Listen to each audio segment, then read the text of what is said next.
laban. Habang nag-iisip siya, ang mga mata ni CLA ay nagniningning habang nakatingin sa mga mata ng ahas. Napagtanto ni Yang Chun na hindi niya kayang harapin ang ahas na ito, at hindi niya alam kung ano ang gagawin. Napansin ni CLA na nanginginig ang kanyang amo. Sinabi ni Yang Chun sa kanyang sarili na hindi niya maaaring hayaan na matapos ang kanyang pagkakataon sa isang tahimik na buhay ng walang magawa. Hinuyam niya ang kanyang kamao at naglabas ng kanyang enerhiya, nagpasya siyang mamatay sa pakikipaglaban. Tinukoy siya ng ahas bilang isang bata at sinabi na mag-relax. Nagulat si Yang Chun na marinig ang isang demonic beast na nagsasalita. Tiniyak ng ahas na wala siyang intensyon na saktan siya. Tinanong ng ating bida ang hayop kung paano ito nakakapagsalita sa dila ng tao. Tumawa ang ahas nang marinig si Yang Chun na tinawag siyang demonic beast. Ibinunyag niya sa ating bida na siya ay curious kung paano nahanap ng isang tao na hindi mula sa yon bloodline ang kanyang sarili sa lugar na ito. Sinabi ni Yang Chun sa ahas na naglilibot lang siya.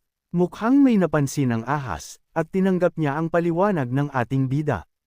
Tinanong niya si Yang Chun kung ano ang kanyang layunin sa pagpunta doon. Alam ng ating bida na hindi niya maaaring ibunyag ang dahilan kung bakit siya dumating dahil ang ahas ay maaaring may kaugnayan sa yon clan.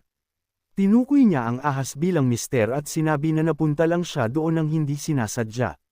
Agad na sinabi niya ito, napagtanto niya na tinawag niya ang isang ahas na mister. Tumawa ang ahas nang marinig ang sinabi ng ating bida, at ibinunyag sa kanya na walang natitirang mga bagay sa lugar na ito. Sinabi ng ahas sa ating bida na mayroon siyang tanong para sa kanya, at tinanong kung ano ang tingin niya sa tadhana. Nahanap ng ating bida na ang tanong na ito ay kakaiba. Tinanong niya ang ahas kung bakit siya nagtatanong ng isang hanggal na tanong. Naramdaman ng puting ahas na siya ay sili nang marinig ito, at nagsimula itong tumawa na parang isang baliw. Naging nerbiyos si Yang Chun nang makita ito, at nagtaka kung ang ahas ay naging senile. Humingi ng tawad ang ahas sa pagtatanong ng isang sili na tanong, at sinabi kay Yang Chun na dapat ay alam na niya na may malinang ang taong nasa harap niya ay hindi mula sa yon clan.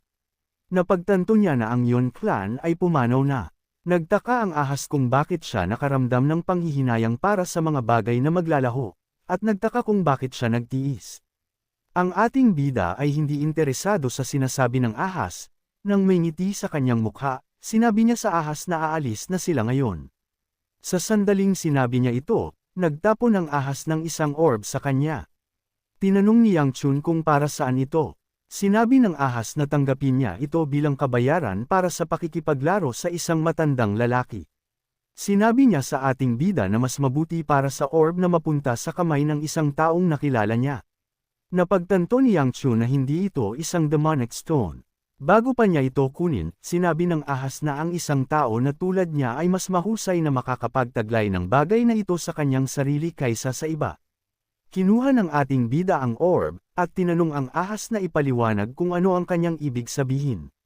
Agad na sinabi niya ito, ang orb ay nagsimulang magningning. Nagulat si Yang Chun, sigurado siya na ang orb ay hindi isang demonic stone, at hindi niya alam kung kailan niya inactivate ang Demon Well Engravings art.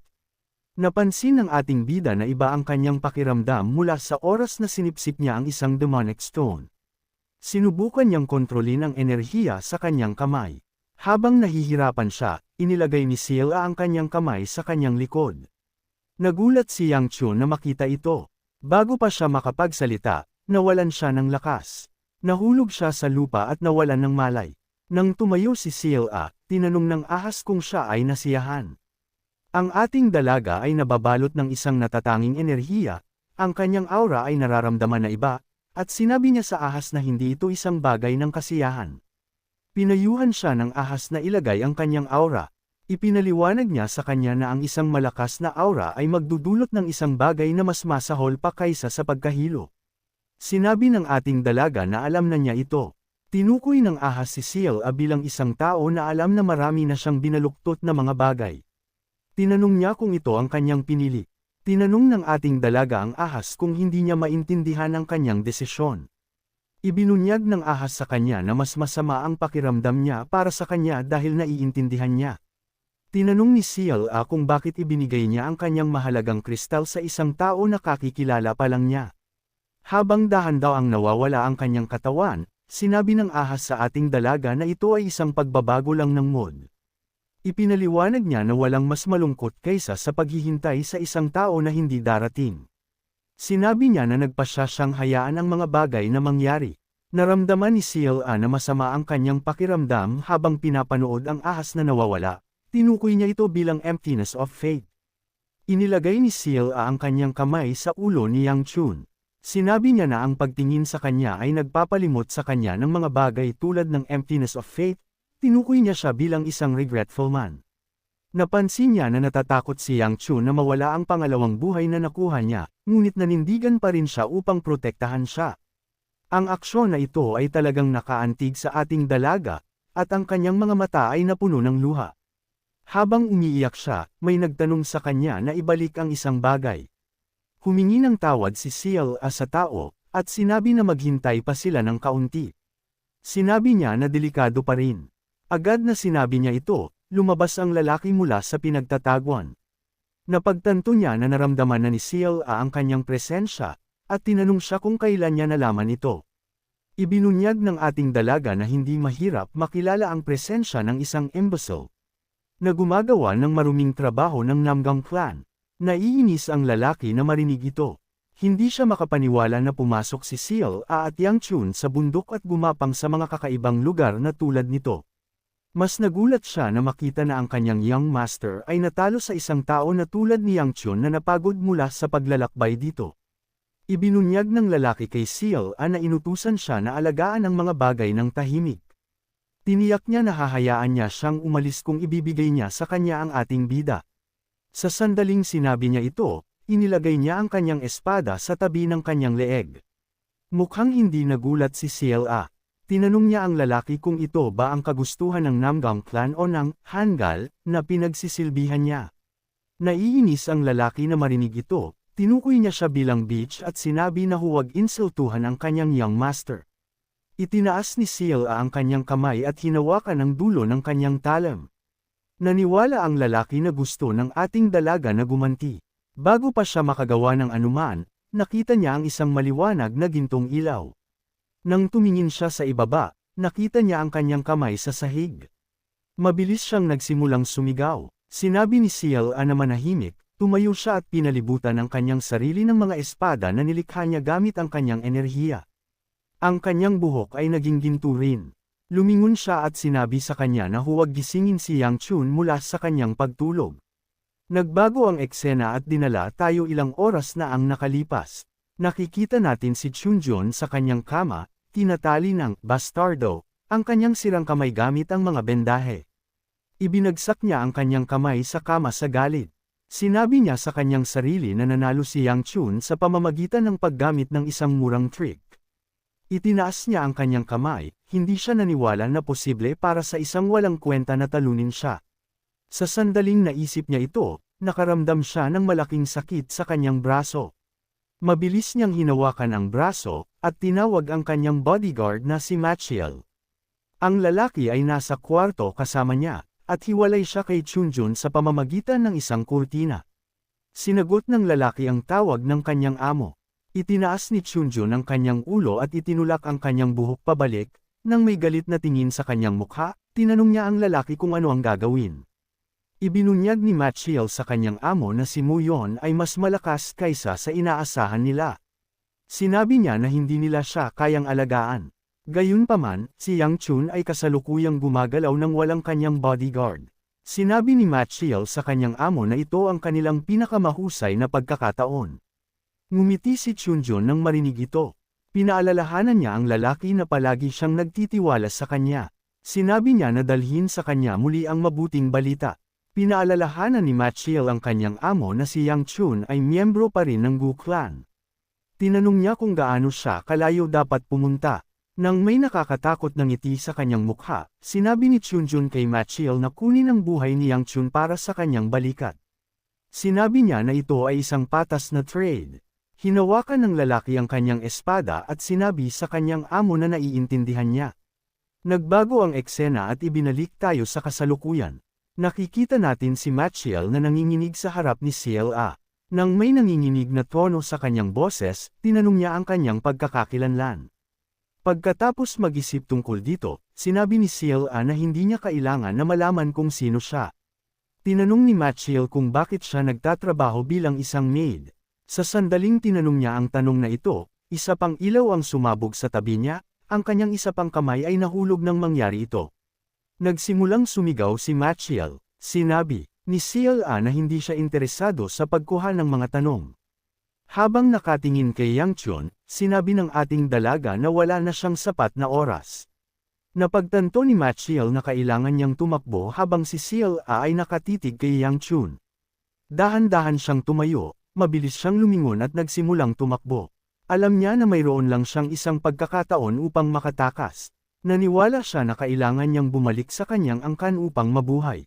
Ang lalaki ay hindi kailanman narinig ang isang kakilakilabot na dalaga. Sigurado siya na kailangan niyang i-report ito sa kanyang angkan. Bago pa siya makalayo, napansin ni Machiel na ang kanyang mukha ay lumalapit sa sahig. Hindi naintindihan ng lalaki kung ano ang nangyayari, nang tumingin siya sa itaas. Nakita niya na ang kanyang ulo ay naputol na mula sa kanyang katawan. Hindi alam ng lalaki kung kailan siya napunit. Ang bihing sa katawan ni Ciel-A ay sinabi na gusto niyang iwanan ang unang buhay na kinuha ng ating dalaga sa kanyang sariling jurisdiction. Hindi nagustuhan ng tao ang katotohanan na ang isang intruder na tulad niya ay siyang nagkaroon ng unang pagpatay. Humingi ng tawad ang tao kay Ciel-A. Tinanong ng ating dalaga ang tao na ibalik ang kanyang katawan sa kanya. Humingi ng tawad ang tao sa kanya. Iniabot niya ang kamay kay Yang Chun at tinanong si Ciel-A kung maaari siyang manatili sa loob ng ilang minuto. Bago pa mahawakan ng tao ang ating bida, pinaalalahanan siya ni Ciel-A na ito ang kanyang katawan. Sinabi ng being na tama siya, sinabi niya na kahit ang kasalukuyan ay sa kanya. Agad na sinabi niya ito, ang mga espada ay nagsimulang dahan-daang mawala. Tinanong ng ahas na hindi pa ganap na nawawala ang being kung siya ay aalis na. Sinabi ng tao na kailangan niya magpahinga, at sinabi na napakarami niyang ginawa sa katawan ng isang bata. Tinanong ng ahas ang entity kung alam niya kung anong uri ng bagay siya. Sinabi ng entity na may alam siya. Sinabi ng ahas na magiging mahirap ang paglalakbay. Sinabi ng being na alam niya ito. Nagdasal ang ahas na ang being ay makakatanggap ng blessing sa kanyang landas. Pagkatapos magdasal, ang ahas ay ganap na nawala. Ang entity na ito ay malinaw na isang tao na kilala si Yang Chun mula sa kanyang nakaraang buhay. Nang may ngiti sa kanyang mukha, sinabi niya sa ating bida na dapat silang magkita muli kung may pagkakataon sila. Pagkatapos sabihin ito, umalis ang being sa katawan ni Ciel-A, ang kanyang buhok ay bumalik sa normal. Sa susunod na eksena, nakikita natin si Yang Chun na nagigising. Nahanap ng ating bida ang kanyang sarili sa labas. Masaya si Ciel-A na makita ang kanyang amo na gising. Mabilis na itinaas ni Yang Chun ang kanyang ulo. Tumingin siya sa paligid, hindi niya alam kung paano sila bumalik sa gilid ng cliff. Tinanong niya si Ciel-A kung ano ang nangyari. Sinubukan ni Yang Chun na alalahanin kung ano ang nangyari. Naalala niya na nakahanap sila ng isang white maple tree, ang chamber ay walang laman, isang malaking ahas ang lumitaw ng walang sinasabi. Hinawakan niya ang isang kakaibang orb na ibinigay ng ahas sa kanya, at ang enerhiya ng orb ay nasipsip niya. Sinabi niya kay Ciel-A na ito ang mga bagay na nangyari. Naging confused ang ating dalaga, hindi niya naaalala ang anuman tungkol sa isang orb o isang ahas. Hindi makapaniwala si Yang Chun na wala siyang naaalala. Tiniyak ng ating dalaga na wala siyang alaala sa kanyang sinasabi. Nagmakaawa ang ating bida na huwag siyang magsinungaling. Tinanong ni Ciel-A kung paano niya inaasahan na maniniwala siya na nakahanap siya ng isang white maple tree, isang higanteng ahas, at isang kakaibang orb. Hindi makapaniwala si Yang Chun na pinili ng ating dalaga na maging logical sa kanyang pagdadahilan ngayon. Tumingin siya sa paligid at tinanong si Ciel-A kung sino ang nagdala sa kanila doon. Ibinunyag ng ating dalaga na nahanap niya ang kanyang sarili doon nang magising siya. Sa sandaling narinig niya ito, naramdaman niya ang isang bagay sa kanyang dibdib. Tinanong ni Ciel-A kung maayos siya. Nahulog si Yang Chun sa lupa, at tiniyak na maayos siya. Sinabi niya na ang kanyang core ay masakit lang. Sa sandaling sinabi niya ito, napagtanto ng ating bida ang isang bagay, umupo siya sa isang lotus position at nagsimulang paikutan ang kanyang enerhiya. Nakumpirma ng ating bida ang kanyang hinala, napansin niya na mayroong pagbabago sa dami ng enerhiya na dumadaloy sa kanyang katawan mula nang sinipsip niya ang orb. Ang enerhiya sa kanyang katawan ay halos sapat na upang dalhin siya sa 4th star. Dahil sa enerhiya sa kanyang katawan, naging sigurado si Yang Chun na tama ang kanyang alaala. Nagtaka siya kung ang ahas ay naglipat sa kanila at pinunasan ang alaala ni CLA. Naniwala ang ating bida na ito ang pinaka-sensible na paliwanag. Sinabi ni CLA sa kanyang amo na maaari na silang bumalik kung siya ay masakit. Tiniyak ni Yang Chun na maayos siya, at sinabi na kailangan nilang bumalik upang hayaan si Muyon na tumigil sa pag-aalala. Bumaba siya at sinabi kay CLA na sumakay sa kanyang likod. Nagulat ang ating dalaga na marinig ito, tinanong niya kung bakit niya gustong buhatin siya. Ibinunyag ni Yang Chun sa kanya na aabutin sila ng 2 oras upang bumalik kung naglalakad sila. Sinabi niya na ang paraan na ito ay mas mabilis. Nang may nerbiyos na tingin sa kanyang mukha, sinabi ni CLA na kumain siya ng maraming pagkain kahapon. Hindi naintindihan ni Yang Chun kung bakit niya binanggit ito, at sinabi na sumakay na siya. Napagtanto ng ating dalaga na wala siyang iba pang pagpipilian. Nang sumakay siya sa kanya, tinanong niya kung medyo mabigat ba siya. Sinabi ni Yang Chun na hindi siya magaan. Sinabi ng ating dalaga na ibaba siya. Nang may flame wheel art sa 3 stars at ang umaapaw na enerhiya sa kanyang katawan, ang ating bida ay nakakaramdam ng iba. Tumalon siya mula sa cliff, nakita niya ang iba't ibang mga tuktok. Habang tumatakbo, iniisip ni Yang Chun ang katotohanan na ang kanyang katawan na dating mabigat ay ngayon ay kasinggan ng isang balahibo. Habang nagmamadali sila sa mga bundok, nakita nila ang araw habang sumisikat ito. Ngumiti sila nang makita kung gaano ito kaganda. Nagbago ang eksena at dinala tayo sa Tang Family Manor. Nakikita natin si Muyon na nagpapanik tungkol sa katotohanan na ang kanyang amo ay nawala sa loob ng isang buong araw. Nagtaka siya kung maayos ba ang ating bida, sana niya naligtas siya. Habang nag-iisip siya, may nagsabi sa kanya na dumating na sila. Nang lumingon ang bodyguard, nakita niya ang kanyang amo kasama si CLA, at tumalon si Yang Chun sa gusali sa pamamagitan ng balkonahe. Tinanong niya si Muyon kung ano ang ginagawa niya doon. Nagulat si Muyon na makita si Yang Chun, at tinanong kung saan siya pumunta. Hindi siya makapaniwala na umalis ang ating bida nang walang sinasabi. Humingi ng tawad ang ating bida, at sinabi na mas mabuti na mag-focus sila sa katotohanan na bumalik siya ng ligtas. Nang may nanginginig na tono sa kanyang boses, ibinunyag ni Muyon sa kanyang amo na medyo natakot siya na may nangyari sa kanya. Tinanong niya si Yang Chun kung saan siya pumunta. Sinabi ni CLA sa lalaki na binanggit ng kanilang amo ang isang ahas, bago pa siya makapagsalita. Ginamit ng ating bida ang kanyang kamay upang takpan ang kanyang bibig. Nang may ngiti sa kanyang mukha, sinabi niya kay Muyon na si CLA ay nagsasabi ng kung ano-anong bagay, at sinabi na naglakad lang sila.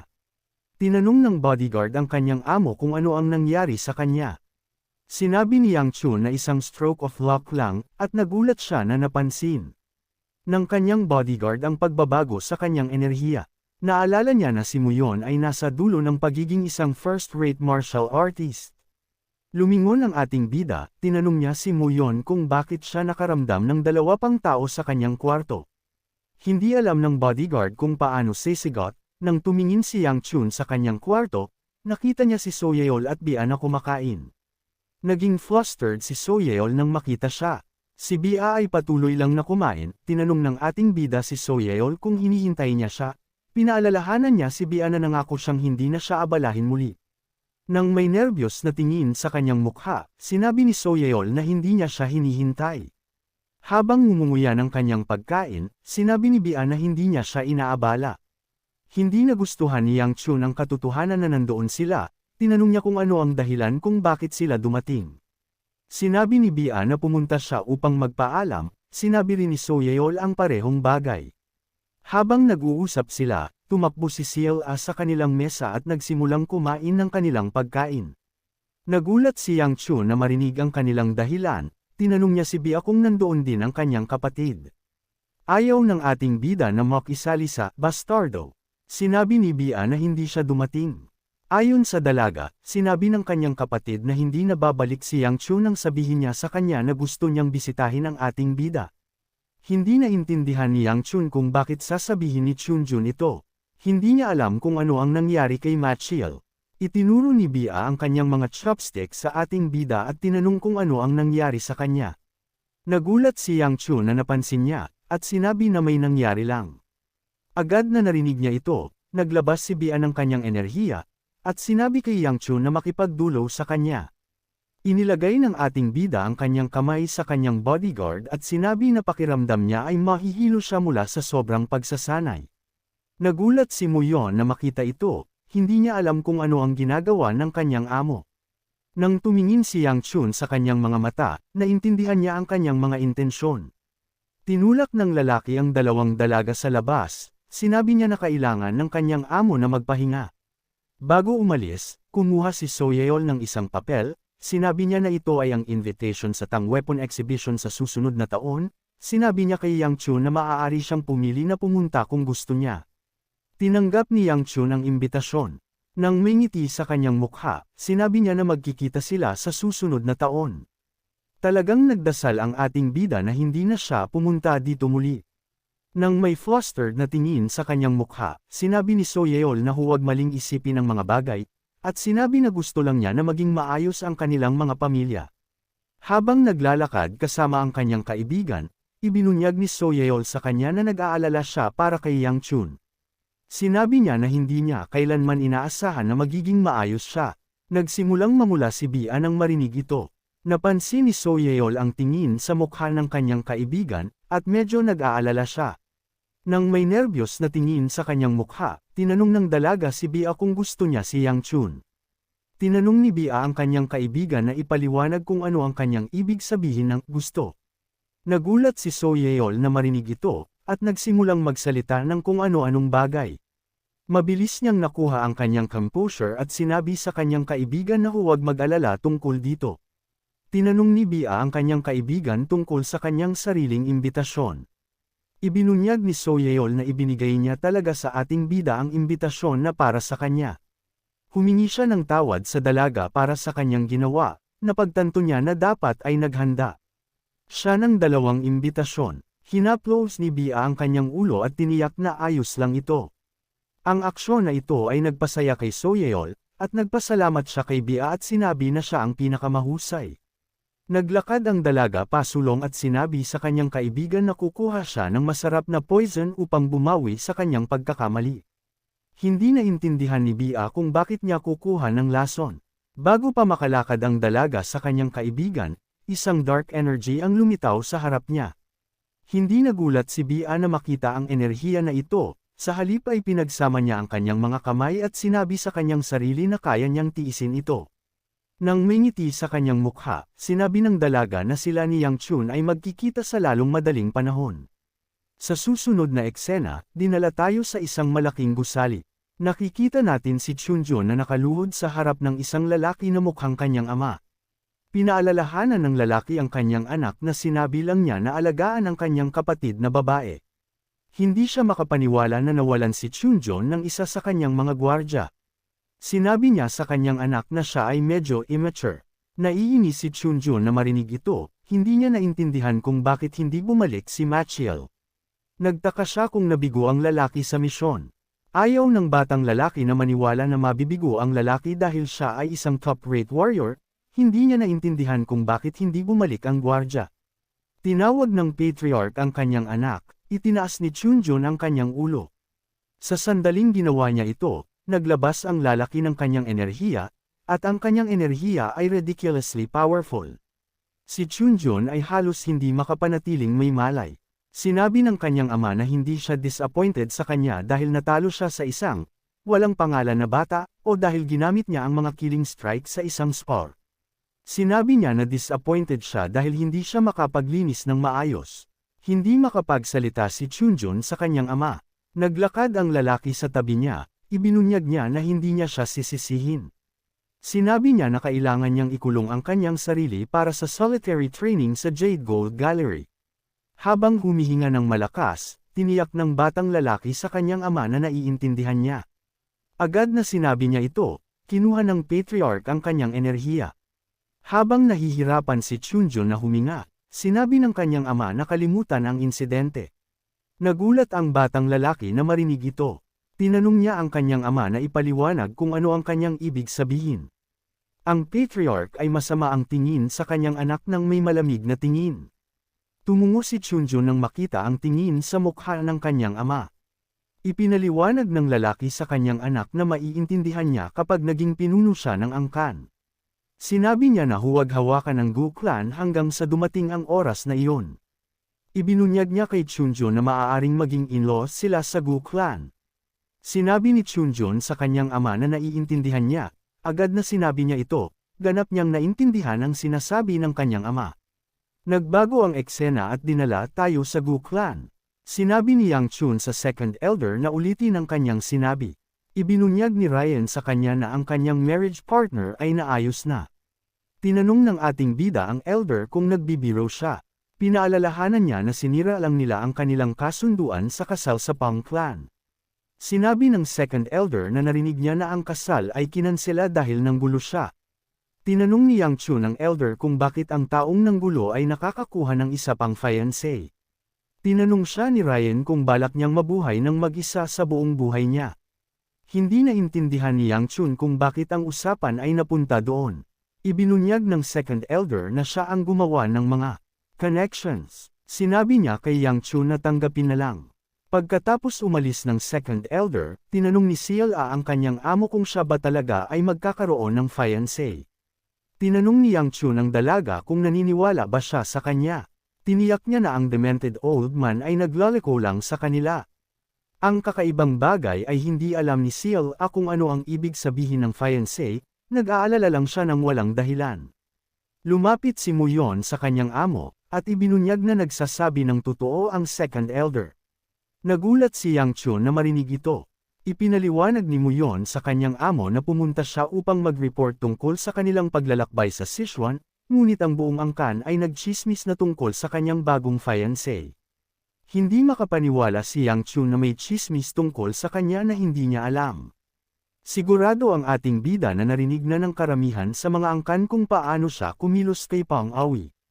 Sa kabila ng masamang chismis, gusto pa rin ng mga angkan na maging engaged ang kanilang mga anak sa kanya. Nagtaka si Yang Chun kung anong baliw na angkan ang tumanggap sa kasunduan sa kasal.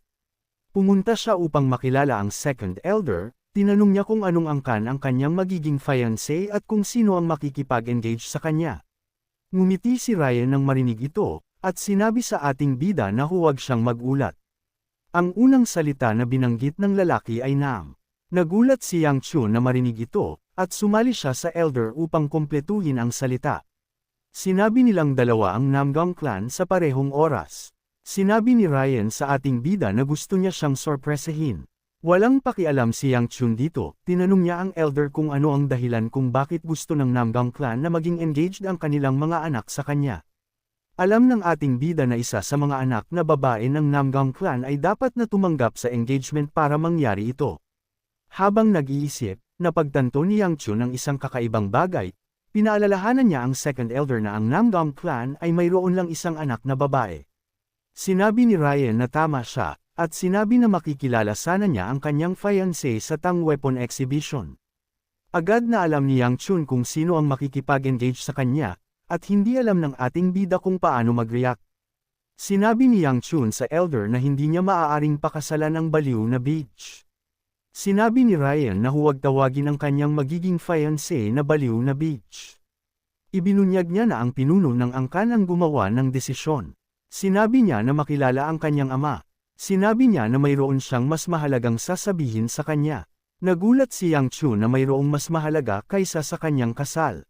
Nang mingiti sa kanyang mukha, ibinunyag ni Ryan kay Yang Chun na ang kanyang kapatid na babae ay bumalik na. Natakot ang ating bida na marinig ito. Sa kanyang nakaraang buhay, ang Aura Supreme na isa sa tatlong Supremes ay sinabi na sila ay nasa Age of Meteors.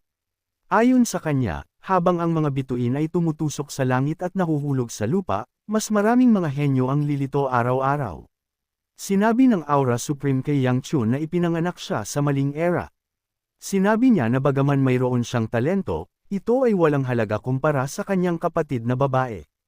Ang kapatid na babae ng ating bida ay kilala bilang sword kick, Ang kanyang pangalan ay Gu Weibie. Siya ang may-ari ng talento at kasanayan na hindi kailanman maaabot ni Yang Chun. Ito ang dahilan kung bakit kinamumuhian niya siya. Tumingin sa paligid ang ating bida, napagtanto niya na kailangan niyang magtago, at nagpasya siyang pumunta sa isang lugar na malayo. Bago pa siya makagalaw, inilagay ng elder ang kanyang kamay sa kanyang balikat. Tinanong niya kung saan siya pupunta. Nagmakaawa si Yang Chun sa elder na hayaan siyang umalis ng isang beses. Sinabi ni Ryan na tumigil na siya sa pagsasabi ng kung ano-anong bagay, at pinaalalahanan na nandito ang kanyang kapatid na babae. Sinabi ng ating bida na hayaan siyang umalis. Hindi makapaniwala si Ryan na babalewalain ni Yang Chun ang kanyang kapatid na babae kapag siya ay nasa bahay. Ipinaliwanag ni Yang Chun na hindi niya kayang harapin si Weibie dahil hindi niya alam kung ano ang gagawin niya sa kanya. Ibinunyag niya sa elder na aalis siya sa loob ng ilang buwan, at sinabi na huwag siyang hanapin. Hinawakan ni Ryan ang kanyang ulo, at tinanong kung may nakuha ba siyang sakit sa Sichuan. Tinanong niya kung bakit siya kumikilos ng immature. Sinabi niya na babatukan niya siya. Tiniyak ni Yang Chun sa elder na magiging maayos siya kung batukan siya sa loob ng isang buwan. Sa sandaling sinabi niya ito, may narinig ang ating bida na pagsabog sa kanyang pinto. Mabilis niyang napagtanto na ang kanyang kapatid na babae ay darating.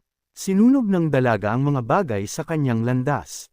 Mabilis na inutusan ni Yang Chun si Muyon na harangan ang pinto. Nagulat ang lalaki na marinig ito, tinanong niya ang kanyang amo kung paano niya ito haharangan. Sinabi ni Yang Chun na gumamit ng isang plank. Naglagay si Muyon ng isang walis sa mga hawakan. Tinanong niya ang kanyang amo kung matalino ba na gawin ito kapag darating ang kanyang kapatid na babae. Sa sandaling sinabi niya ito, may narinig ang lalaki na tumatawa. Lumingon siya sa pinto, inilagay ni Weibie ang kanyang kamay sa pinto at sinabi sa kanyang kapatid na hinarang niya ang pinto kahit na pumunta siya upang makita siya. Ginamit niya ang kanyang enerhiya upang dahan daw ang sunugin ang pinto.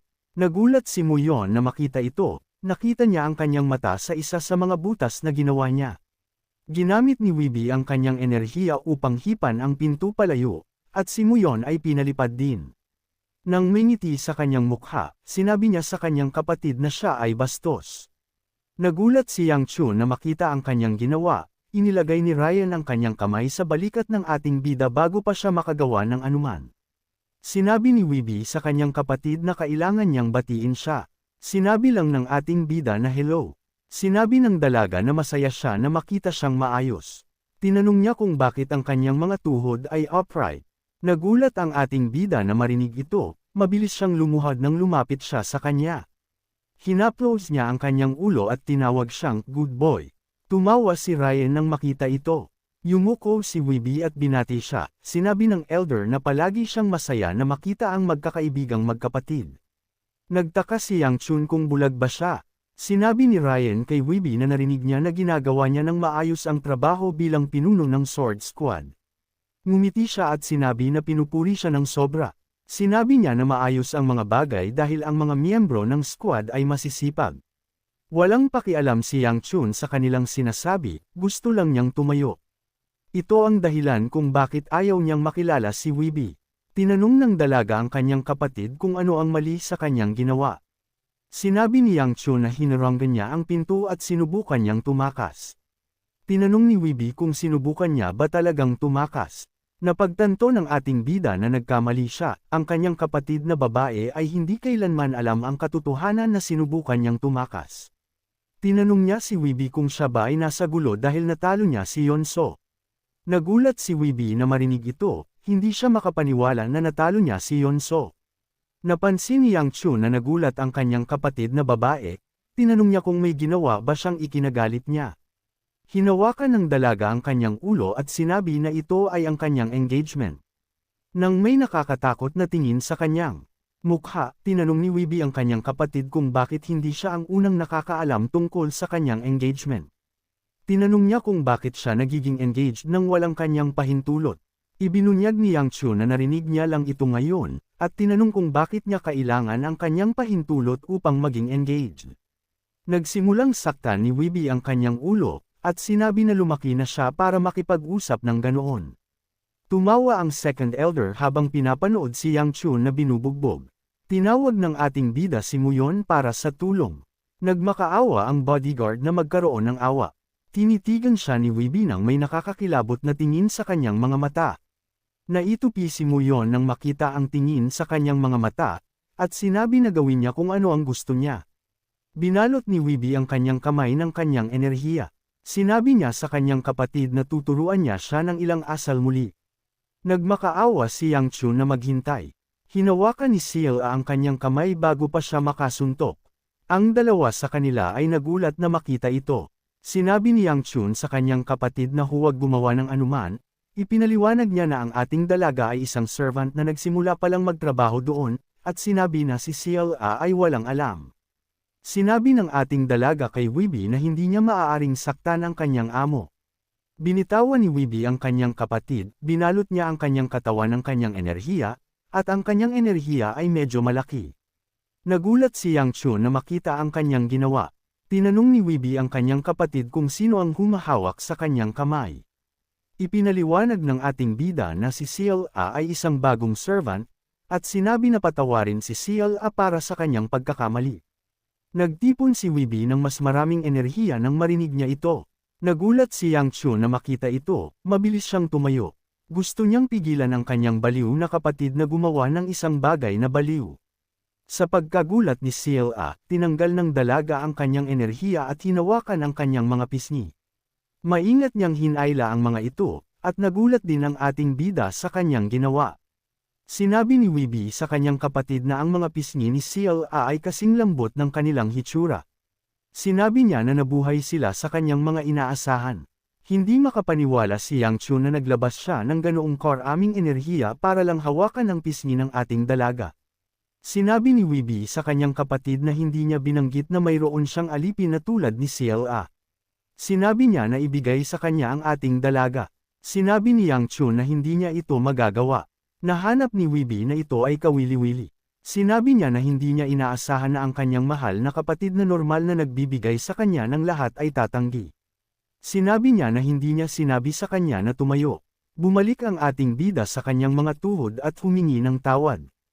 Habang nakatingin sa enerhiya na ibinibigay ng kanyang kapatid, tinanong ni Weeby kung ang elder ba ang tumulong sa kanya. Hindi nagulat si Yang Chun na marinig ito. Alam niya na mapapansin din ng kanyang kapatid ang kanyang paglago. Tiniyak ng second elder na wala siyang ginawa. Nagulat ang dalaga na marinig ito, hindi siya makapaniwala na ang kanyang kapatid ay nagbago ng sobra sa loob ng ilang buwan. Nais ni Weeby na sabihin ang isang bagay sa kanyang kapatid ngunit itinago niya ito sa kanyang sarili. Binitawan niya si Sila at sinabi sa ating bida na makilala ang clan head. Nagulat si Yang Chun na marinig ito, at tinanong kung tapos na ba siya. Ipinaliwanag ni Weeby na wala siya sa mood upang turuan siya ng aralin. Narelak si Yang Chun nang marinig ito. Lumapit siya kay Muyon at sinabi na aalis na siya. Sinabi ni Weeby na maghintay, at nagtapon siya ng isang bagay sa kanya. Nang buksan niya ang kanyang kamay, nakita ng ating bida ang isang orb, tiningnan niya ito ng maingat. Nagtaka siya kung tinitingnan niya ang isang demonic stone. Napansin niya na wala siyang naramdamang anumang enerhiya mula dito. Tinanong niya ang kanyang kapatid kung ano ito. Sinabi ni Weeby na ito ay isang souvenir. Ipinaliwanag niya na binili niya ito mula sa isang pebbler na nagsabi na ito ay isang good luck charm. Sinabi niya na panatilihin ang charm sa kanyang tabi. Naniwala si Yang Chun na binigyan siya ng kanyang kapatid ng kung ano-anong bagay. Lumapit si Weeby sa kanyang kapatid at inilagay ang kanyang kamay sa kanyang balikat. Nang may nakakatakot na ngiti sa kanyang mukha, ipinaliwanag niya na magpapakita siya ng mas maraming pagmamahal kung mawawala ang charm. Nagsimulang manginig ang ating bida nang marinig ito. Ngumiti ang dalaga nang makita ang tingin sa kanyang mukha. Nang may maliwanag na ngiti sa kanyang mukha, sinabi niya na alam niya na nagtatrabaho siya ng husto. Agad na narinig niya ito, naalala ni Yang Chun ang sinabi niya sa kanyang nakaraang buhay. Sinabi ni Weeby na manatili siyang masaya. Hindi makatingin ang ating bida sa mata ng kanyang kapatid nang maalala niya ito.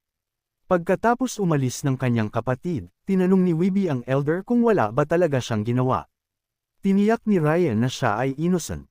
Naalala ng dalaga na ang kanyang kapatid ay nasa proficiency lang ng 1 star noong nakaraang taglamig. Kumpara kay Yonso, hindi siya makapaglabas ng init at hindi siya makagalaw ng maayos. Hindi naintindihan ni Weeby kung paano siya lumakas. Napansin niya na ang kanyang energy art ay nag-stabilize at ang kanyang chi ay higit pa sa Dumb-Obo. Nahanap niya itong kakaiba nang marinig niya na si Yeon-so ay sumasailalim sa solitary training pagkatapos matalo kay Yang Chun. Ipinaliwanag ni Ryan na siya rin ay nagulat. Sinabi niya na wala rin siyang ideya na ang ating bida ay nagtataglay ng ganoong karaming potential. Tinanong ni Weeby kung alam niya kung ano ang nangyari sa kanya. Nahanap ng elder na ang tanong na ito ay kakaiba. Tinanong niya kung bakit hindi niya tinanong si Yang Chun. Sinabi ni Weeby na masasabi niya na hindi ito ipapaliwanag ng kanyang kapatid sa kanya. Sinabi ni Ryan na maaaring sagutin niya ang kanyang kapatid na babae. Ipinaliwanag ni Weeby na alam na niya ang tugon ng kanyang kapatid mula sa kanyang mga mata. Nagpasya siyang baguhin ang paksa, tinanong niya ang elder kung may napansin ba siya tungkol kay CLA. Nang may kakaibang ngiti sa kanyang mukha, tinanong ni Ryan kung ano ang kanyang sinasabi. Sinabi ni Weeby na tinanong niya ang tanong dahil may napansin siyang kakaiba. Ibinunyag niya na sinuri niya si CLA dahil siya ay curious, at sinabi na ang ating dalaga ay chubby lang. Naging mas nerbiyos si Ryan nang marinig ito, at sinabi na siya ay masyadong sensitive. Tiniyak niya na si CLA ay isang alipin lang. Nagpa siya si Weeby na tanggapin ang mga salita ng elder, inilagay niya ang kanyang kamay sa kanyang ulo at sinabi na baka siya ay overreacting dahil nakipaglaban siya sa mga demonic beast sa loob ng ilang buwan. Ngumiti si Ryan nang marinig ito, hindi siya makapaniwala na may naramdaman talaga siyang kakaiba tungkol sa ating dalaga. Napagtanto niya na siya at si Yang Chun ay may fearsome potentials. Hinaplos niya ang ulo ng dalaga, sinabi niya na nagpapasalamat siya sa kanya. Nang ang mga taong konektado sa dugo ay tumalikod at ang buong angkan ay laban kay Yang Chun, si Weeby lang ang nanatili sa kanya. Nang may ngiti sa kanyang mukha, sinabi ni Ryan sa dalaga na nagpapasalamat siya sa pag-aalaga sa ating bida. Sinabi niya na wala siyang alalahanin kapag siya ay nasa paligid. Sinabi ni Weeby na mayroon siyang dapat na alagaan ang kanyang hanggal na kapatid. Pinayuhan ng elder ang dalaga na maging mas mabait sa kanyang kapatid. Naniwala siya na overreacted siya sa pamamagitan ng pagiging galit sa isang engagement. Sinabi niya kay Weeby na maaaring may mag-isip na galit siya talaga sa kanya dahil sa kanyang engagement. Naglabas ang dalaga ng kanyang enerhiya nang marinig niya ito. Tinanong niya ang elder kung sino ang whore na naglakas loob na hawakan ang kanyang kapatid. Napagtanto ni Ryan na ang dalaga na ito ay hindi normal. Umiikot ang eksena at dinala tayo sa tahanan ng pinuno ng angkan. Sinabi niya kay Yang Chun na nabalitaan niyang nabalian nito ng braso si Chunjun. Sa kaba, sinabi ng ating binata sa kanyang ama na tinapik niya lang ang braso ng bata. Tinanong ng pinuno kung bakit niya binali ang braso ni Chunjun. Ayaw ni Yang Chun na itanong ito ng kanyang ama kaya bumantong hininga siya sa inis. Ipinaliwanag niyang nag-anyaya si Chunjun ng spar at gumamit ng mga galaw na may balak na manakit, kaya kinailangan niyang gumanti. Nagulat ang pinuno na ang Lightning Dragon ay nagkaroon ng balak na manakit sa kanyang anak. Tinanong niya ang ating binata kung may mga saksi, at sinigurado ni Yang Chun na may mga nanunood. Sinabi ng pinuno sa kanyang anak na gumaling na ito sa kanyang mga kasanayan at masaya siyang makita ang kanyang pag-unlad. Pinayuhan niya ang ating binata na magpatuloy sa pagsusumikap, pagkatapos nito, uminom siya ng kanyang tsaa. Sa kabila ng pagtalo niya sa Lightning Dragon at pag-abot sa 3rd star, hindi pa rin nagulat ang kanyang ama. Hindi rin nagulat si Yang Chun dahil ganoon talaga ang pag-uugali ng kanyang ama. Dahil nakilala niya ang Namgang clan, tinanong ng pinuno kung nakilala niya si Bia. Nagulat ang ating binata nang marinig ang tanong na ito dahil inaasahan na niyang babanggitan ito ng kanyang ama. Sinabi ni Yang Chun sa kanyang ama na gusto niyang malaman kung paano naayos ang kasunduan sa kasal. Sinabi ng pinuno na desisyon ito ng mga nakatatanda at hindi masama ang panukala para sa kanya. Sa nakakatakot na tono, ipinaliwanag ng pinuno kay Yang Chun na hindi maiiwasan ang isyu sa Pang clan. Hiniling niya sa kanyang anak na huwag sirain ang kasunduan. Naintindihan ng ating binata na sinasabi ng kanyang ama na walang ikalawang pagkakataon. Alam niyang siya ang may kasalanan sa isyu sa Pang clan kaya hindi siya makapagdepensa. Kumuha ang pinuno ng isang papel at sinabi sa kanyang anak na malapit na ang midsummer. Hindi alam ni Yang Chun kung ano ang plano ng kanyang ama. Ibinunyag ng pinuno na magaganap ang Hua Festival sa Mount Hua. Nang marinig ito, naalala ni Yang Chun ang ginawa nila ng Heavenly Demon sa sekta sa kanyang nakaraang buhay. Tinanong niya sa kanyang ama kung anong kinalaman ng festival sa kanya. Ibinigay ng pinuno sa kanya ang hawak na papel. Pagkabasa nito, tinanong ni Yang Chun ang kanyang ama kung bakit niya ito ibinigay sa kanya. Hinimok ng pinuno na ibalik niya ang isang tao. Nagulat ang ating binata. Ipinaliwanag ng kanyang ama na maghahanda siya upang makaalis si Yang Chun sa loob ng 10 araw. Pinaalala ni Yang Chun na kada rating lang niya mula sa Sichuan ngayong araw. Sinabi ng pinuno na maaari niyang tanggihan ang misyon kung gusto niya. Bago pa siya makatanggi, ipinaliwanag ng kanyang ama na bubuksan niya ang kanilang treasury at bibigyan siya ng Great Sage Pill kung tatanggapin niya ang misyon. Sa labas ng bahay ng pinuno ng angkan, nakita natin si Muyon at si La na magkasamang nakaupo. Tinanong ng ating dalaga si Muyon kung kailan babalik ang kanilang master. Sinabi ni Muyon na maaaring bumalik si Yang Chun sa loob ng 2 oras. Habang nag-uusap sila, kumain ang dalawa ng honey cookies. Sinabi ni La na pagod siya sa biyahe. Ibinunyag ni Muyon na pagod din siya. Pinaalala niya na sila ang personal na gwardya at katulong ng ating binata at kailangan nilang tulungan si Yang Chun saan man siya magpunta. Tinanong ni La kung maliban na nagtatago sila at kumakain ng merienda. Ipinaliwanag ni Muyon na ayos lang basta hindi sila mahuhuli. Agad pagkatapos niyang sabihin ito, lumitaw ang ating binata at sinabi sa kanyang katulong na tumayo na ito. Natakot si Muyon nang makita ang kanyang master. Habang naglalakad, sinubukan ni Muyon na ipaliwanag ang sarili kay Yang Chun. Bago siya makapagsalita, sinabi ng ating binata na pupunta sila sa Mount Hua sa loob ng 10 araw. Inutusan niya si Muyon na maghanda. Nagulat si Muyon. Hindi makapaniwala si La na kailangan nilang magbiyahe ulit.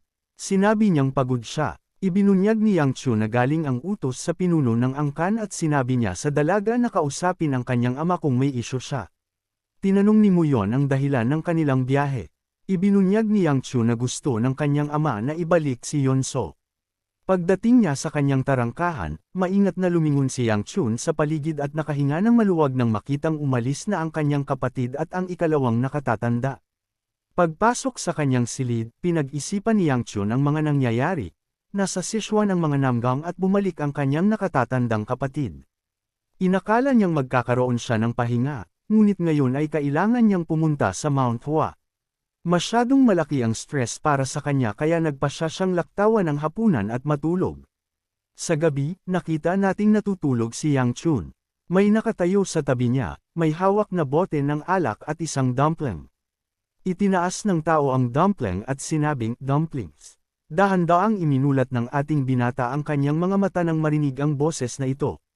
Bago siya makakilos, hinawakan ng tao ang kanyang ulo at sinubukang isubo ang dumpling sa kanyang bibig.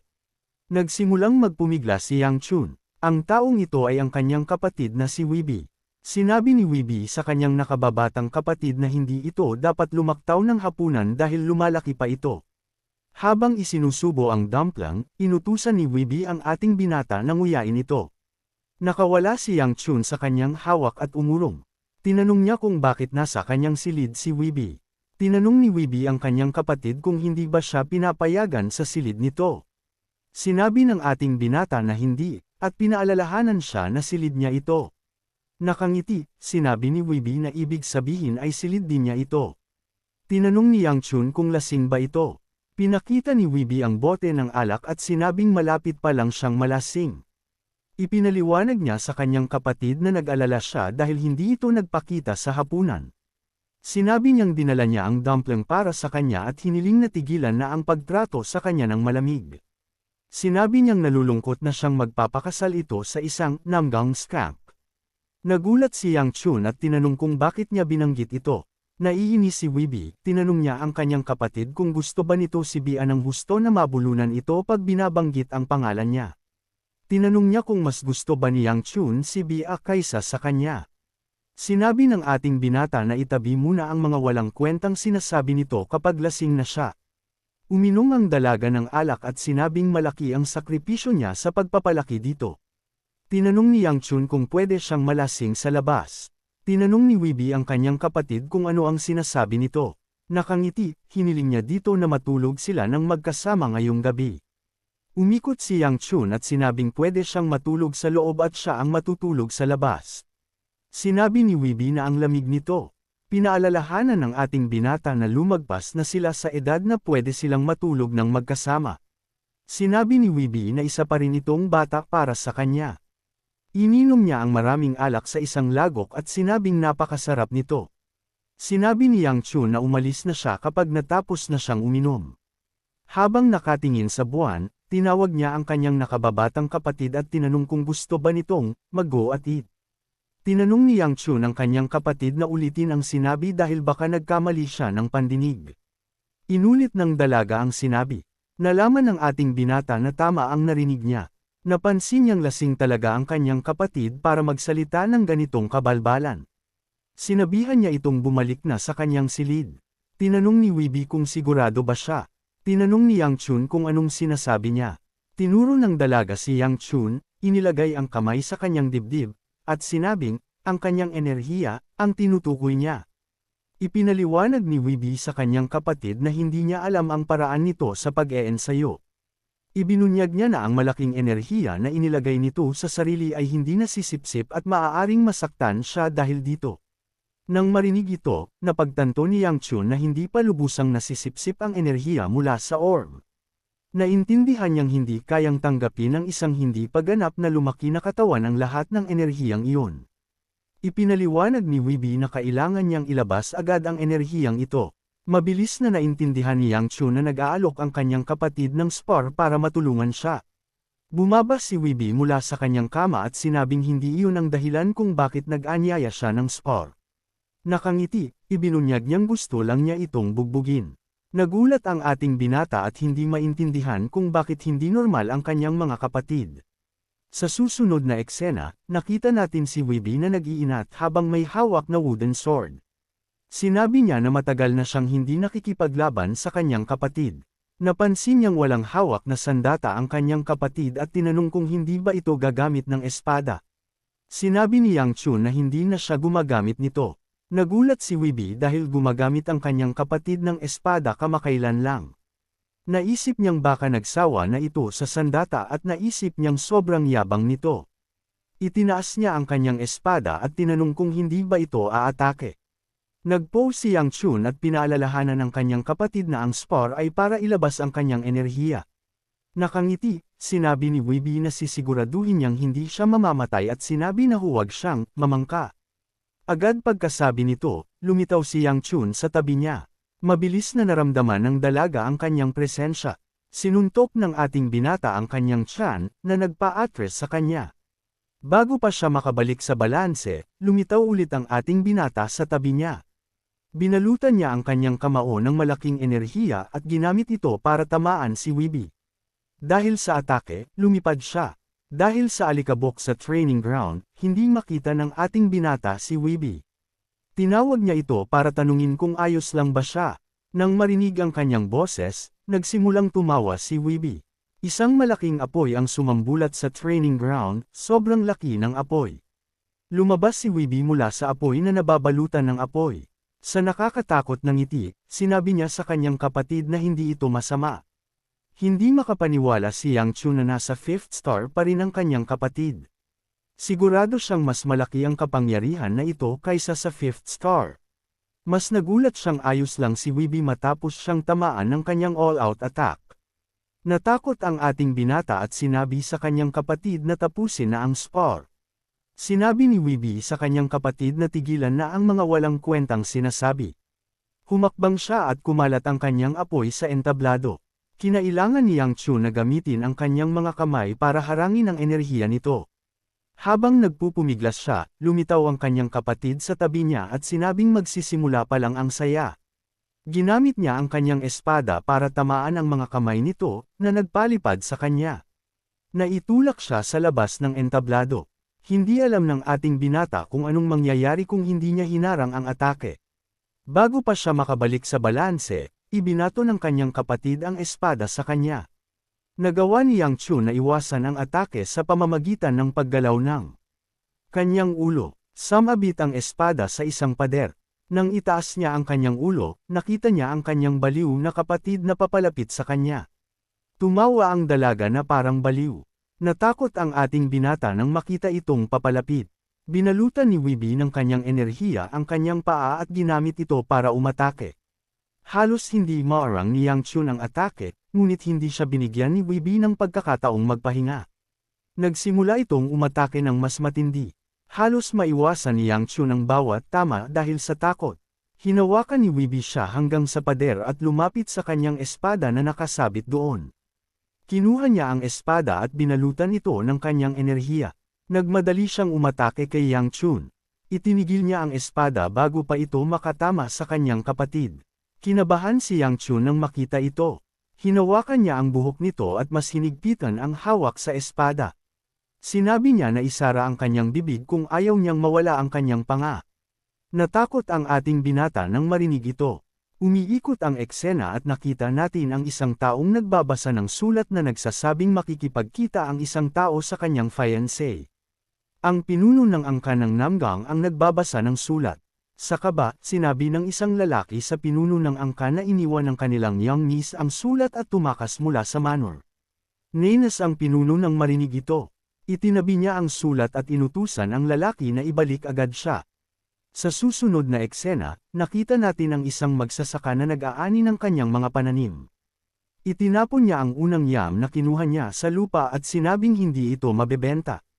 Habang tinitingnan ng kanyang mga pananim, nag-isip ang lalaki kung kailan matatapos ang panahon. Agad pagkasabi nito, napansin niyang may anino na tumakip sa kanya. Nang tumingala siya, nakita niya ang isang dalaga. Nagulat ang magsasaka nang makita ang dalaga. Lumapag ang dalaga sa harap niya.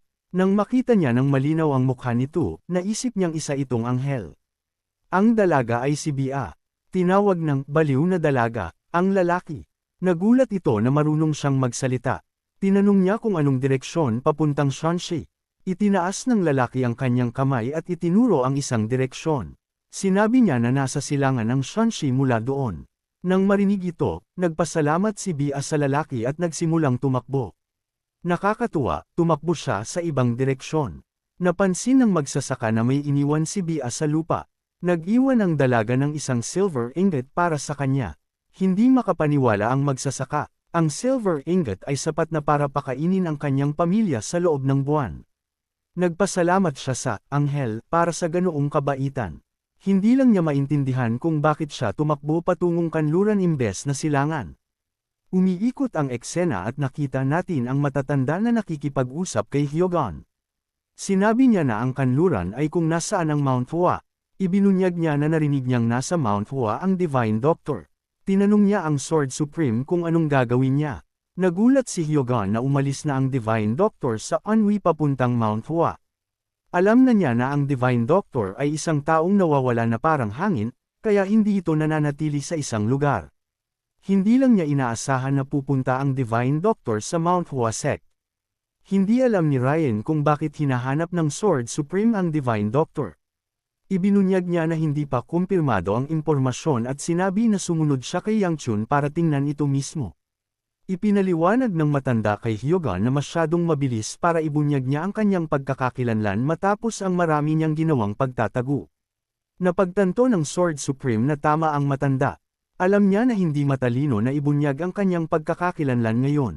Umiikot ang eksena at nakita natin si Hyogon sa isang karwahe. Sinabi niya sa ating binata na sasama siya. Hiniling niya na ipaubaya na sa kanya ang mga bagay. Hindi alam ni Yang Chun kung paano mag-react. Sa ilang kadahilanan, nagulat din ang ikalawang nakatatanda. Nakita ni Yang Chun na kakaiba na biglang nagbakasyon ang driver at pumalit ang Sword Supreme. Nakita niyang kakaiba na sasama sa kanya si Seal at ang Sword Supreme, lalo na't nagsikap siyang siguraduhin na wala ang kanilang mga pangalan sa listahan ng mga taong sasama sa kanya. Nagtataka si Yang Chun kung anong nangyari magdamag. Nakakaramdam siya ng kakaiba. Habang nag-iisip, tinanong ng nakatatanda kung bakit siya mukhang nag-aalala. Sinabi ng ating binata na wala namang mali. Sinabi ni Ryan kay Yang Chun na dapat siyang mag-alala sa kanyang sarili at sinabihan siyang subukang huwag bugbugin ang ibang mga bata. Sinabi ng ating binata sa matanda na hindi niya gagawin iyon. Agad pagkasabi nito, naalala niya kung paano niya binugbog ang kanyang sariling kapatid, si Juliet at Chunjun. Sinigurado niya sa ikalawang nakatatanda na gagawin niya ang kanyang makakaya. Kumuha ang nakatatanda ng isang bagay mula sa kanyang damit at sinabi kay Yang Chun na ibibigay niya ang item na ito dahil nagtitiwala siya sa kanya. Tinanong ng ating binata kung ano ito. Agad pagkasabi nito, nakaamoy siya ng magandang amoy. Ang amoy ay galing sa supot, at napakaganda nito. Pakiramdam ni Yang Chun ay pinalalakas siya nang hawakan niya ito. Sinabi niya sa matanda na mukhang mahalaga ang item. Sinigurado ni Ryan na hindi ito mahalaga at isa lang itong bato. Tinanong ni Yang Chun kung sigurado ba siya. Ibinunyag ni Ryan na ang bato ay tinatawag na Blossom Stone. Ipinaliwanag niya na ang bato ay dating isa sa 4 na kayamanan ng Mount Hua Sect. Nawala si Yang Chun nang marinig ito. Tinitigan niya ang ikalawang nakatatanda, at tinitigan din siya ng nakatatanda. Nag-thumbs up siya kay Yang Chun at sinabing hindi ito malaking bagay. Tinanong ng ating binata kung bakit mayroon ang nakatatanda sa kayamanan at kung bakit ibinibigay niya ito sa kanya. Ibinunyag ng nakatatanda na napanalunan niya ang kayamanan sa isang pastahan habang umiinom. Sinabi niya kay Yang Chun na nakalimutan niya itong ibalik. Hindi makapaniwala si Yang Chun na may nagpusta ng ganoong kaalagang bagay sa ilang inumin. Mas nagulat siyang tinanggap ito ng nakatatanda. Ipinaliwanag niya kay Ryan na dapat mas secure ang pagdadala ng kayamanan. Sinabi ni Ryan sa ating binata na secure na ang kayamanan ngayon. Like, comment, share, and subscribe naman dyan mga ito go. Maraming salamat po.